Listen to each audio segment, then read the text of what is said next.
Chalakudy വേളൂക്കരയിലെ Victoria ബാറിൽ വെച്ച് bar ജീവനക്കാരനെ ആക്രമിക്കുകയും ബാറിൽ നാശനഷ്ടങ്ങൾ വരുത്തുകയും ചെയ്ത സഹോദരങ്ങളായ രണ്ടുപേരെ ചാലക്കുടി പോലീസ് അറസ്റ്റ് ചെയ്തു. പരിയാരം കുറ്റിക്കാട് ദേശവാസികളായ കോട്ടയ്ക്ക വീട്ടിൽ 30 വയസ്സുള്ള ലിജോ, 28 വയസ്സുള്ള ലിൻഡോ എന്നിവരെയാണ് പിടികൂടിയത്. ഞായറാഴ്ച വൈകിട്ട് 5:30 സംഭവം.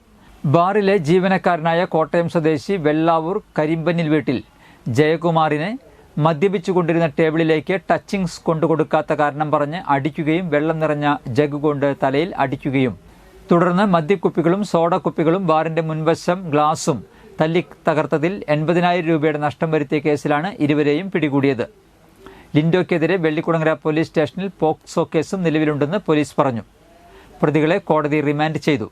Chalakudy police station inspector MK Sajeev, sub ഇൻസ്പെക്ടർമാരായ Rishi Prasad, Sijumon, Joppy Jose, ASI Jibi, civil police ഓഫീസർമാരായ ആൻസൺ പൗലോസ്, സോനു, അരുൺകുമാർ എന്നിവർ ചേർന്നാണ് പ്രതികളെ പിടികൂടിയത്.